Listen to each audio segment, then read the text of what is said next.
नमस्कार। औपनिषदिक युग के महान ऋषि याज्ञवल्क्य अपने अद्वितीय आध्यात्मिक ज्ञान के लिए प्रसिद्ध थे।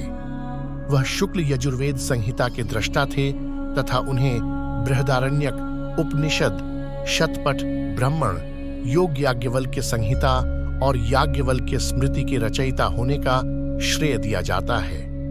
बृहदारण्यक उपनिषद का तीसरा और चौथा अध्याय याज्ञवल्क्य की महान दार्शनिक शिक्षाओं से परिपूर्ण है। ऋषि याज्ञवल्क्य अपनी दो पत्नियों मैत्रेयी और कात्यायनी के साथ गृहस्थ जीवन जीते थे। दोनों में से कात्यायनी घर की देखरेख करती थीं, परंतु मैत्रेयी आध्यात्मिक विषयों में अधिक रुचि लेती थीं। बृहदारण्यक उपनिषद के चौथे अध्याय में ऋषि याज्ञवल्क्य और मैत्रेयी के बीच एक प्रसिद्ध संवाद है, जो आत्मन और ब्रह्म की एकता अर्थात अहम ब्रह्मास्मि की व्याख्या करता है। जब जीवन के अंतिम चरण में ऋषि याज्ञवल्क्य गृहस्थ को त्याग एक सन्यासी का जीवन जीने का निर्णय लेते हैं, तब वो मैत्रेयी से अनुरोध करते हैं कि वो उन्हें अपनी सांसारिक संपत्ति उनके और कात्यायनी के बीच विभाजित करने की अनुमति दें। परंतु मैत्रेयी का उत्तर सुनकर ऋषि याज्ञवल्क्य आश्चर्यचकित रह जाते हैं। आखिर वो ऐसा क्या था जो मैत्रेयी ने उनसे पूछा? आइए इस संवाद को सुने और इसके माध्यम से इस ज्ञान को समझें। एक दिन ऋषि याज्ञवल्क्य मैत्रेयी को अपने पास बुलाकर कहते हैं, हे मैत्रेयी, मैं इस गृहस्थ जीवन का त्याग करने जा रहा हूँ। मुझे अपनी संपत्ति आपके और कात्यायनी के बीच बांटने की अनुमति दें। इस पर मैत्रेयी उत्तर देती हैं, श्रीमान, यदि धन संपदा से भरी पूरी पृथ्वी भी मेरी हो जाए तो क्या मैं इस धन से अमर हो सकती हूँ? याज्ञवल्क्य ने उत्तर दिया, नहीं, आपका जीवन अत्यंत आनंदमय हो जाएगा, परंतु धन से अमरता की प्राप्ति नहीं हो सकती।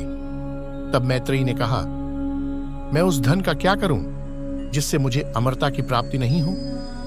श्रीमान, मुझे उस अमरता के एकमात्र साधन के बारे में बताएं जिसे आप जानते हैं। ऋषि याज्ञवल्क्य कहते हैं, हे मैत्रेयी, तुम सदा ही मेरी प्रिय रही हो और तुमने आज वह कहा जिससे तुम मेरे हृदय के और भी निकट हो गई हो। आओ, आसन ग्रहण करो, मैं तुम्हें वह ज्ञान समझाऊंगा जिसे मैंने समझा है। इसके अर्थ पर ध्यान करो। ऋषि याज्ञवल्क्य कहते हैं, हे प्रिय, पति को पति के लिए नहीं, स्वयं के लिए प्रेम किया जाता है। पत्नी को पत्नी के लिए नहीं, स्वयं के लिए ही प्रेम किया जाता है। संतान को संतान के लिए नहीं, स्वयं के लिए ही प्रेम किया जाता है। इसी प्रकार धन को धन के लिए नहीं, स्वयं के लिए ही प्रेम किया जाता है। ब्राह्मण का सम्मान इसलिए नहीं किया जाता कि वह ब्राह्मण है, स्वयं के लिए किया जाता है। क्षत्रिय का सम्मान इसलिए नहीं किया जाता कि वह क्षत्रिय है, स्वयं के लिए किया जाता है। हे मैत्रेयी, इस संपूर्ण जगत से भी स्वयं के लिए ही प्रेम किया जाता है। देवताओं को इसलिए नहीं पूजा जाता कि वह देव हैं, स्वयं के लिए ही पूजा जाता है। सभी प्राणियों को स्वयं के लिए ही पूजा जाता है। इन सभी से उनके लिए नहीं, स्वयं के लिए ही प्रेम किया जाता है। हे मैत्रेयी, इस स्वयं अर्थात आत्मन को समझा जाना चाहिए, सुना जाना चाहिए, उस पर विचार किया जाना चाहिए और उस पर ध्यान किया जाना चाहिए। इस आत्मन की अनुभूति से, श्रवण से, चिंतन से और मनन से ही सब कुछ जाना जा सकता है। ऋषि याज्ञवल्क्य आगे कहते हैं, हे मैत्रेयी, ब्राह्मण उसे अस्वीकार कर देता है जो उसे आत्मन से भिन्न समझता है। क्षत्रिय उसे अस्वीकार कर देता है जो उसे आत्मन से भिन्न समझता है। ये संसार उन्हें अस्वीकार कर देता है जो उसे आत्मन से भिन्न जानते हैं। देवता उस व्यक्ति को अस्वीकार कर देते हैं जो उन्हें आत्मन से भिन्न मानता है। सभी प्राणी उसे अस्वीकार कर देते हैं जो उन्हें आत्मन से भिन्न मानता है। सारा ब्रह्मांड उसे अस्वीकार कर देता है जो उसे आत्मन से भिन्न जानता है। यह ब्राह्मण, यह क्षत्रिय, ये लोक, ये देवता, ये प्राणी और यह ब्रह्मांड सब आत्मन ही हैं। इसके उपरांत ऋषि याज्ञवल्क्य कहते हैं, हे मैत्रेयी, जैसे किसी ढोल के बजने पर उसमें निहित विभिन्न स्वरों को अलग नहीं किया जा सकता, परंतु वे सभी स्वर ढोल के वादन से उत्पन्न ध्वनि में उपस्थित हैं। जैसे शंखनाद होने पर कोई इसके विभिन्न स्वरों को नहीं पहचान सकता, परंतु वे सभी उस शंख वादन से उत्पन्न ध्वनि में उपस्थित हैं।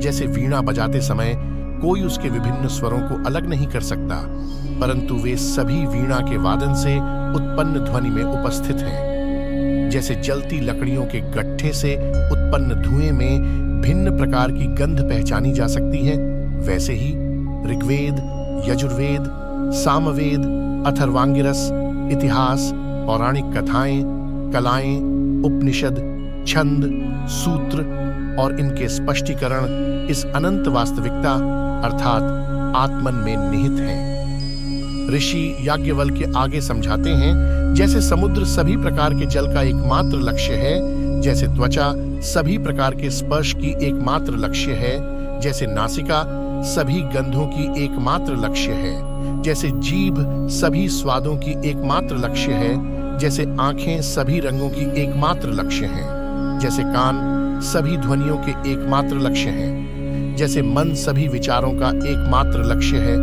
जैसे बुद्धि सभी प्रकार के ज्ञान का एकमात्र लक्ष्य है, जैसे हाथ सभी प्रकार के कार्यों के एकमात्र लक्ष्य हैं, जैसे लिंग सभी प्रकार के शारीरिक सुखों का एकमात्र लक्ष्य है, जैसे गुदा सभी उत्सर्जन की एकमात्र लक्ष्य है, जैसे पैर सभी प्रकार के चलने के एकमात्र लक्ष्य हैं, जैसे वाणी सभी वेदों की एकमात्र लक्ष्य है, जैसे पानी में डाला गया नमक का टुकड़ा पानी में घुल जाता है और कोई उसे अलग नहीं कर पाता, परंतु जब भी कोई उस जल को पीता है तो उसे नमकीन स्वाद आता है, वैसे ही हे मैत्रेयी, यह महान अंतहीन असीम वास्तविकता केवल ब्रह्म ही है।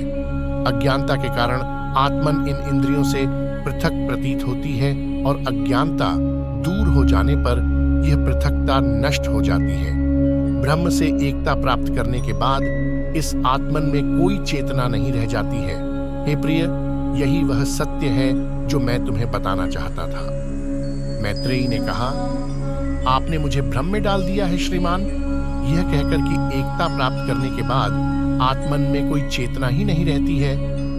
याज्ञवल्क्य उत्तर देते हैं, निश्चित रूप से मैं कुछ भी भ्रमित करने वाला नहीं कह रहा हूं मैत्रेयी। जो मैंने कहा वो इसे समझने के लिए पर्याप्त है। यहाँ ऋषिवर एक बहुत ही सूक्ष्म विचार समझा रहे हैं। व्यक्तिगत अस्तित्व अज्ञानता से छुपा होता है। वो शरीर और उसके अंगों से स्वयं को जुड़ा हुआ समझता है। जब ज्ञान से ये व्यक्तिगत अस्तित्व नष्ट हो जाता है तो शरीर आदि से जुड़ी चेतना, जिसमें यह मिथ्या धारणा है कि वह शरीर और उसके अंगों से सीमित है, वो भी नष्ट हो जाती है। ऋषि याज्ञवल्क्य कहते हैं, जब तक मनुष्य को द्वैत धारणा होती है तब तक वो सूंघ सकता है, देख सकता है, सुन सकता है, बोल सकता है, सोच सकता है और जान सकता है। परंतु जब कोई ब्रह्म और आत्मन की एकता को जान लेता है तो उसके लिए सब कुछ एक हो जाता है। ऐसा ब्रह्मज्ञानी क्या सूंघे और किस माध्यम से सूंघे, क्या देखे और किस माध्यम से देखे, क्या सुने और आखिर किस माध्यम से सुने, क्या कहे और किस माध्यम से कहे, क्या सोचे और किस माध्यम से सोचे। अंत में ऋषि याज्ञवल्क्य कहते हैं, हे मैत्रेयी, जो ज्ञाता और ज्ञान दोनों स्वयं ही है, क्या उसे स्वयं को जानने के लिए किसी माध्यम की आवश्यकता है? यहाँ यह याज्ञवल्क्य एवं मैत्रेयी संवाद समाप्त होती है। मुझे आशा है कि आपने आत्मन और ब्रह्म की एकता की इस सुंदर व्याख्या का आनंद लिया होगा। यदि आपको वीडियो पसंद आया तो कृपया चैनल को सब्सक्राइब करें और इस वीडियो को अधिक से अधिक लोगों के साथ शेयर करें। धन्यवाद।